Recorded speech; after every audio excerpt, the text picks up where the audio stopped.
suis en poste ici, dans le fond, depuis 2023, février 2023.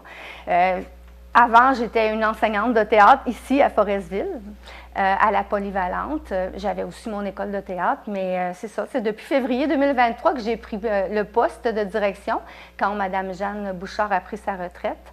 Et ben, c'est ça, à partir de ce moment-là, on a décidé de faire des gros changements à la télé. Puis c'est vraiment le fun. C'est un nouveau défi pour moi. Ce l'est encore parce que j'apprends. On a implanté la comptabilité informatique ici. On a tout changé au niveau du bâtiment, les rénovations. On a demandé des subventions. Au niveau de l'équipement aussi, on s'est rééquipé complètement, totalement. Donc là, aujourd'hui, on est bien, tout nous appartient, on est dans nos affaires. C'est plaisant. Donc, c'est un beau défi. Je suis contente d'être là. Puis, on est une belle équipe de travail. C'est toutes des affaires qu'il faut réapprendre. Hein? On n'est pas beaucoup. On est 2 employés à temps plein. On a une pigiste qui est Joanie Godreau-Michaud, qui, elle, vient une fois par semaine faire le bulletin de nouvelles. Ça fait 5 ans que j'ai commencé à travailler pour la télévision du littoral. C'est Gino, l'ancien qui était ici avant, qui m'a approché pour repartir les bulletins de nouvelles avec une formule plus dynamique. Donc, j'ai accepté d'embarquer dans ce nouveau défi-là. Cette semaine, à TVL Info, en manchette, 12 maisonnettes pour aînés en 2025, Mécanique DAI change de main, la Chambre de commerce honore ses membres.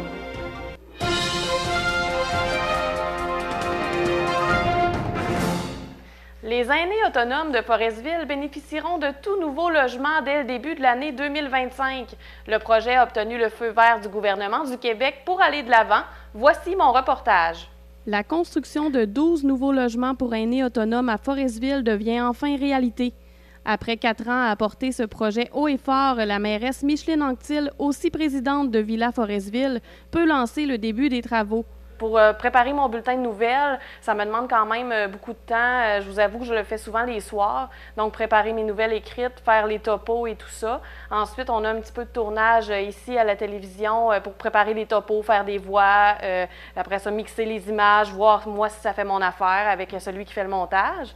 Puis ensuite, j'envoie le texte de mon bulletin de nouvelles. Puis quand j'arrive ici, tout est prêt, mon studio est prêt. Ça prend environ 1 heure, le bulletin de nouvelles est tourné, puis ensuite le montage se fait par après, pas par moi. Notre télé couvre seulement Forestville, donc c'est à peu près 3000 habitants. Tu as parlé un petit peu de la télévision, ça date de 1975, ça a commencé par une radio communautaire.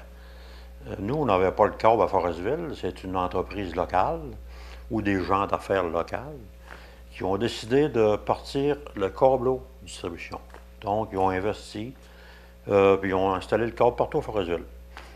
Et de là, Cogeco ont acheté l'entreprise locale et ça a commencé avec la radio communautaire. Donc, aller jusqu'en 1983 que la télévision communautaire a débuté. Donc, ça a débuté en 83. Bonsoir, mesdames, messieurs. Bienvenue à cette soirée souvenir de la télévision du littoral de Forestville. Soirée très importante. Hein? On a fondé cette télévision-là en 1983. Ça fait 40 ans qu'elle existe.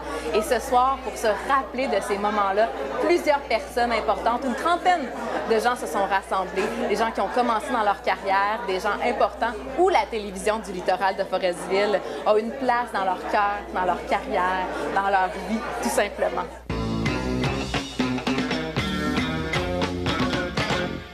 C'est nous qui a été l'instigateur des bingos des télévisions communautaires. C'est nous, autrement dit, de faire un langage simple, c'est nous qui avons inventé le bingo à la télévision. On a demandé un permis, c'était la première fois que le permis était demandé. Ils ne connaissaient pas ça. C'est un bingo à la télévision, c'est quoi? Ça a commencé ici, à Forestville.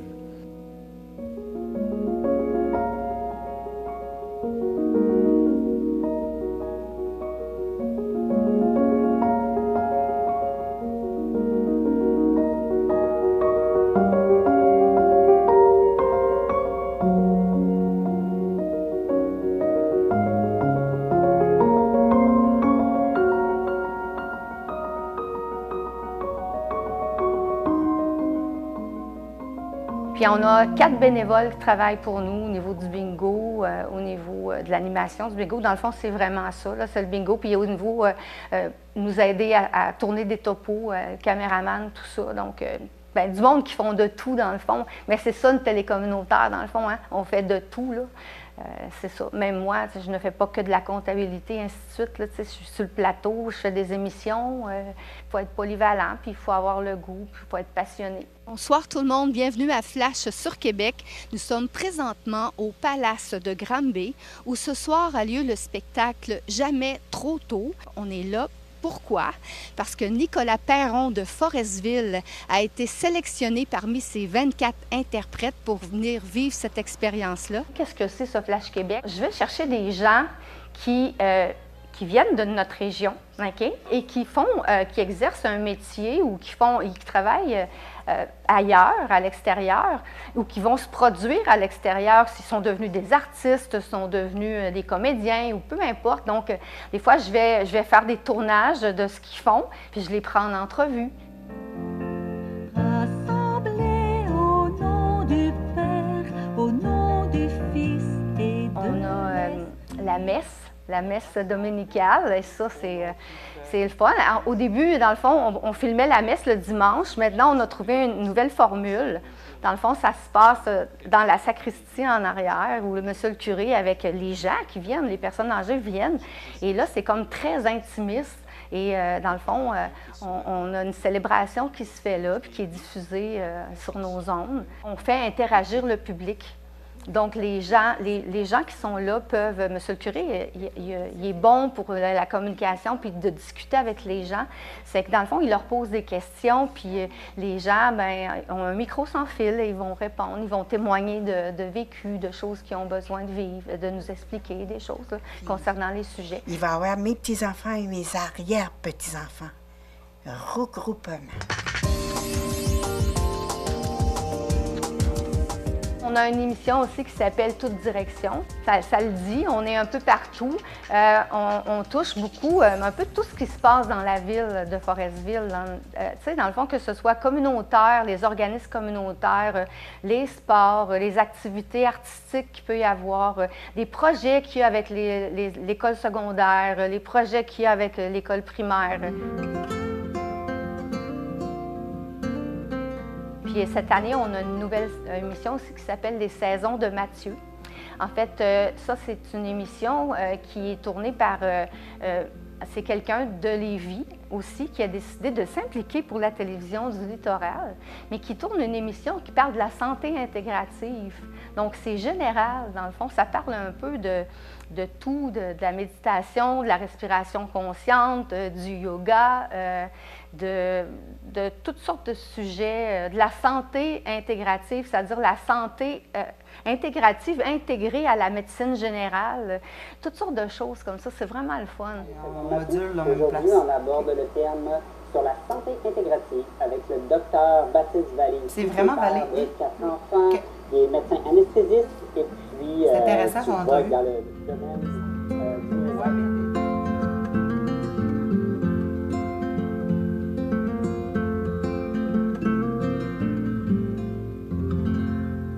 C'est que ça, c'est le fun. Ensuite, on a le conseil de ville qu'on fait en direct là-bas, à chaque mois, donc une fois par mois.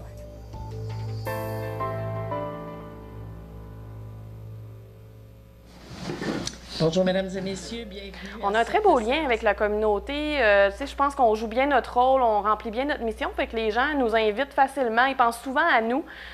Puis on peut faire des choses peut-être que les autres médias ne feront pas nécessairement. Par exemple, le nouveau cours de yoga qui se donne à Forestville, bien, il n'y en a jamais eu à Forestville de yoga. Fait que nous, on trouve ça intéressant. Mais peut-être que le journal ou Radio-Canada ou TVA, eux autres, ils ne feront pas nécessairement ces petites activités-là qui sont communautaires. Mais nous, ça rentre dans notre mission, puis on est content que les gens se voient dans notre TV, puis pas seulement les personnalités publiques. Monsieur, madame, tout le monde, on leur donne leur place aussi.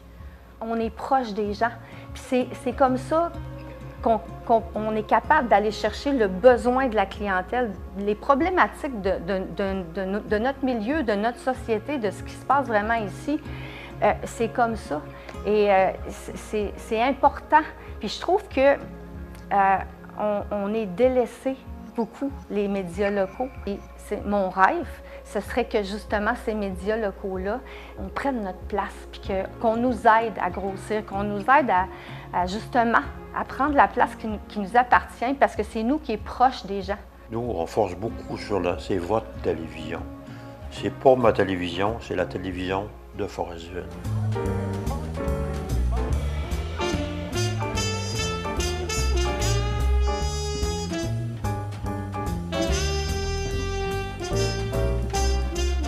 Nous, ici, la télé du littoral, c'est ça qui est le fun, c'est que tout le monde se connaît. C'est facile d'aborder les gens, puis les gens nous abordent facilement. Donc, la relation avec les gens, elle est facile. On n'est pas isolés, on est ensemble. Mais l'important, moi, je pense qu'aujourd'hui, en 2024, que notre télévision est encore là. Puis on a mis beaucoup d'énergie à l'extérieur du bâtiment. Grâce à la MRC de la Haute-Côte-Nord, on a fait une demande urgente. Ça a marché, ça a fonctionné. Et on a rendu un beau bâtiment. Moi, je suis fier de mon bâtiment, je suis fier de mon studio, je suis fier de ma gang, premièrement. Tu sais, moi, je suis président, ça fait, comme je te disais, ça fait plusieurs années que je demeure à Forestville, je suis retraité. Alors, tous les matins, moi, c'est ma routine. Je viens avec sans faire de publicité, avec mon café McDo. Je m'en viens ici, puis je viens encourager ma troupe. Lui souhaiter bonne journée, nous donner un petit peu de bonne humeur. Bonne journée tout le monde, passer une agréable journée, belle production. Puis ça paraît à Forestville. Ça paraît qu'on a des retours. On est sur YouTube. On fait des émissions sur YouTube. Fait qu'on est suivi. On voit comment que la télévision elle progresse de par YouTube. Il est suivi. C'est le fun, ça. Mais tant que j'ai 73 ans, tant aussi longtemps que la santé va me permettre, Gilles va être encore président de la télévision communautaire pour encore un bon bout.